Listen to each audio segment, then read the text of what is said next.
Ramoji group సంస్థల chairman దివంగత రామోజీరావు సంస్మరణ సభను రాష్ట్ర కార్యక్రమంగా నిర్వహించేందుకు ప్రభుత్వం ఏర్పాట్లు చేస్తోంది.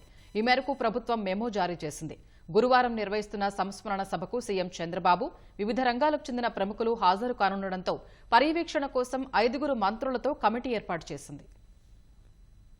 రామోజీ గ్రూపు సంస్థల చైర్మన్, పద్మవిభూషణ్ పురస్కార గ్రహీత రామోజీరావు సంస్మరణ సభ నిర్వహణకు సముచిత ఏర్పాట్లు చేయాల్సిందిగా అన్ని ప్రభుత్వ విభాగాల కార్యదర్శులు, విభాగాధిపతులు, ఎన్టీఆర్, కృష్ణా జిల్లాల కలెక్టర్లకు ప్రభుత్వం ఉత్తర్వులు జారీ చేసింది.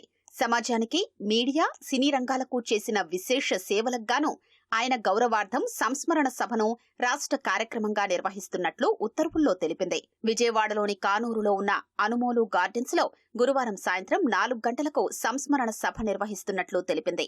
ఏర్పాట్ల పర్యవేక్షణకు 5 మంత్రులతో కమిటీని ఏర్పాటు చేసింది. మంత్రులు పార్థసారథి, నాదెండ్ల మనోహర్, సత్యకుమార్, కొల్లు రవీంద్ర, నిమ్మల రామానాయుడు కమిటీ సభ్యులుగా వ్యవహరిస్తారని తెలిపింది. మంత్రుల కమిటీకి సహకరించేందుకు అధికారులతో మరో కమిటీని నియమించింది. ఆ కమిటీకి CRDA commissioner Katamaneni Bhaskar convener గా వ్యవహరిస్తారు. కృష్ణా, ఎన్టీఆర్ జిల్లాల కలెక్టర్లు, విజయవాడ పోలీస్ కమిషనర్, కృష్ణా జిల్లా ఎస్పీ, విజయవాడ నగరపాలక సంస్థ కమిషనర్, ఏపీసీపీ డీసీఎల్ సీఎండీతో పాటు మరికొందరు అధికారుల్ని కమిటీలో సభ్యులుగా నియమించింది. సభ నిర్వహణ ఏర్పాట్లపై కమిటీలోని మంత్రులు పార్థసారథి, కొల్లు రవీంద్ర, నాదెండ్ల మనోహర్, సత్యకుమార్, నిమ్మల రామానాయుడు వెలగపూడి సచివాలయంలో అధికారులతో సమీక్ష నిర్వహించారు. ఏర్పాట్లను తెలుసుకున్నారు. కార్యక్రమాన్ని విజయవంతం చేయడానికి అన్ని చర్యలు తీసుకోవాలని అధికారుల్ని ఆదేశించారు.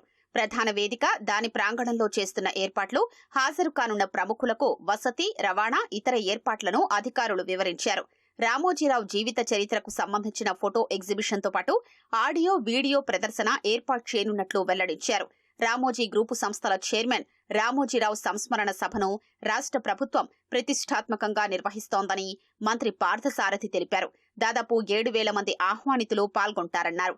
ముఖ్యమంత్రి చంద్రబాబు సహా కేంద్ర, రాష్ట్ర మంత్రులు, ప్రజా ప్రతినిధులు హాజరు కానున్నారని వివరించారు. ప్రజాస్వామ్యంలో 4వ స్తంభమైన పత్రికా రంగం ద్వారా ప్రజల్ని చైతన్యపరచడానికి రామోజీరావు ఎంతో కృషి చేశారని మంత్రి రామానాయుడు కొనియాడారు. అత్యున్నత స్థానంలో ఉన్న ఆయన వ్యక్తిత్వాన్ని గౌరవించేలా సంస్మరణ సభను నిర్వహిస్తున్నామని చెప్పారు. రామోజీరావు గారు తెలుగు జాతికి ఒక బ్రాండ్ అంబాసిడర్. ఏదైతే హార్డ్ వర్క్, సిన్సియారిటీ, పంక్చువాలిటీ ఇట్లాంటి వాటన్నిటికీ కూడా నిలుగుటద్దం రామోజీరావు గారు. ఆయన ఏ రంగాన్ని తీసుకున్నా కూడా ఆయన విజయాల పరంపరే మనకి కనిపిస్తూ ఉంటాయి. ఒక తెలుగు జాతికి ఒక స్ఫూర్తి, ఒక ఆదర్శనీయుడైనటువంటి రామోజీరావు గారు భవిష్యత్తు తరాల వారికి, భావితరాల వారికి కూడా ఆదర్శం, స్ఫూర్తి.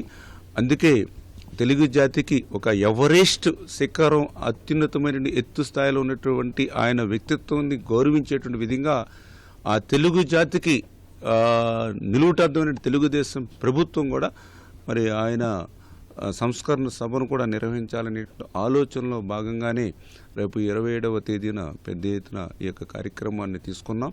ఈవేళ రామోజీరావు గారు భౌతికంగా మన మధ్య లేకపోయినప్పటికీ కూడా ఈ భూమి మీద తెలుగు జాతి ఉన్నంతకాలం రామోజీరావు గారు ఉంటారనేటువంటి విధంగా ప్రభుత్వ పరంగా కూడా మేము కూడా ప్రజల్లోకి తీసుకెళ్తామని చెప్పి తెలియజేస్తున్నాం.